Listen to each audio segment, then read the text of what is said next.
As we look at the phones, and I'm going to zoom in here so you can get a better idea of what's going on. You can see the differences in the actual devices. And I apologize for the shabby tripod work. All of my gear is at work, and I'm like literally got a camera taped to doing some MacGyver stuff because this is not the best tripod that I'm using. So bear with me because I wanted to go ahead and get this video done. As you look at the different screens, in my opinion, the black looks the best because it just looks the most clean. But when you look at the two, here's a side-by-side comparison of the 2 Plus models. And then here's the side-by-side comparison. I'll move this one out so we can do an apples to apples, at least from the front perspective. Side-by-side comparison of the Plus and the standard 6. And as you can see, the 6 can pretty much fit in the screen of the 6 Plus. It is a massive phone. In my opinion, the 6 feels the best in the hand, no doubt about it. But the screen real estate and the niceness of the 6 Plus is why I went that route, because I wanted a bigger screen. And that was one of the things that I've always been envious of Android. Or I haven't always, since about the Note 2 I've been envious, and I've actually owned the Note 2 and owned the Note 3 because of that. And I like the HTC One, which this is more the original, the M7, this more similarly models after in terms of size. But all these phones feel much better than my Android offerings that I had in the hand. And before you crap on the video and before you start talking a lot of crap, I definitely recommend that you go into a store and at least put it in your hand and make an informed decision, not just bash. Because I was talking to a gentleman on the video the other day, and thank you for your comments, and he was talking about how Apple doesn't innovate, yada yada yada. Steve Jobs since Steve Jobs is dead, they don't do anything new, and Apple's never really innovated. What Apple does a good job with, and I'm not gonna say they've never really innovated. The new Mac Pro is an innovation, and a lot of their engineering under the hood is innovative. But they have what they are really good at is taking existing technology, marketing it very well, and making it more user-friendly for large numbers of people. Now, I do think they screwed the pooch by not offering the 32 as the initial entry-level iPhone, and I think that was wrong on a lot of levels to keep it at 16. That's my opinion. But I understand they did not want to cannibalize the middle and the high end, because if that would have been the case, most everybody would have stuck at the bottom end. Here's my wife's phone, and let's look at the fit and finish. All of these phones are slightly slick. I will tell you, they have a slickness to them. So that's something that you need to be aware of. Not a big deal, but they are slick. Excuse me. They all come with the Touch ID. And as you can see, and you may not be able to see, you can see the invisible cover going on there. It doesn't fit all the way around, but it covers the majority of the screen, and it feels rather nice. Invisible Shield did a good job on these.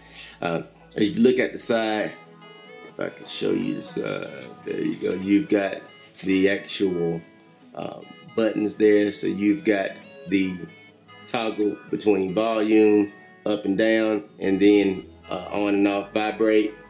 You've got your front camera, you've got your proximity sensor, speaker where you hear, you've got SIM card slot, and your on off has been relocated to the side. On the back, you've got a nice shiny Apple there, and this is the gold one. And then you've got the injected molding where you actually have, I'm assuming antennas or something to run it through here. Very similar to what you would find on the HTC One M7, M8. What else I will show you is the protruding camera. If you look at this angle there, you can really get a good look at it. Not a huge deal for me because I've kept the phone naked in my pocket all day. As I said, my wife does have a case, but it's a really nice camera. And I've shot with pretty much every iPhone camera that they offer, and that is a really, really, really nice camera for a phone, even at only 8 megapixels. It's not the megapixels what count, It's the actual technology, and they do a really good job. Now, it's not as good as this particular camera, and we'll do some head-to-head shots, I don't think, but overall, it's a great camera. And here's the Naked Tough case by Casemate, and I'm just gonna reinstall this guy on her phone so I can get ready to give it back, because she is uber excited for her new phone. And it is, I mean, it feels good in the hand. It feels bigger, much bigger than the 5S that she just came from, that I just came from as my daily driver. However, it doesn't feel overwhelming, and my hand does not feel stretched, and I can reach everything. And I've got, like I said, I don't have a huge hand, but I have a pretty normal to plus size man hand, and I can reach on her phone just fine. And I do think that it was a good idea to follow suit with Android and other makers and put the on and off sleep wake button on the side, even though I'm so used to it being right here. I think it was nice. You got your headphone jack in the bottom. Looks like it's still 3.5 millimeter. I'm not 100% sure on that. And you got your speaker and your lightning port there. Speaker sounds really good on these phones, by the way. Have had no issues. What else comes in the box are the wall charger and the lightning plug and the earphones. And she took everything else out. Being my wife, love her to death, she didn't think to look and see that she already had. We've got like 100 lightning plugs running around, and so she already had one. Yep, and it's a standard 3.5. And it should just pop right in. I'll pop the cherry, and there you go. What else comes in the box? You should get an Apple stickers, I hope. We'll see.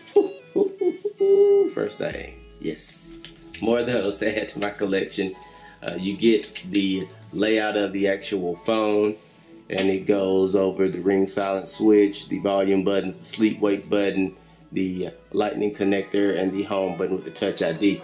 Touch ID seems the same, but a bit more responsive initially. This, again, is the regular iPhone 6, or the standard iPhone 6 as I will call it. And this is in the gold, and as you can see, the back is completely clear, and it looks really nice, and she's happy with it. So if she's happy, I'm happy. Happy wife, happy life. Casemate on the bottom. So we'll put that over to the side for now.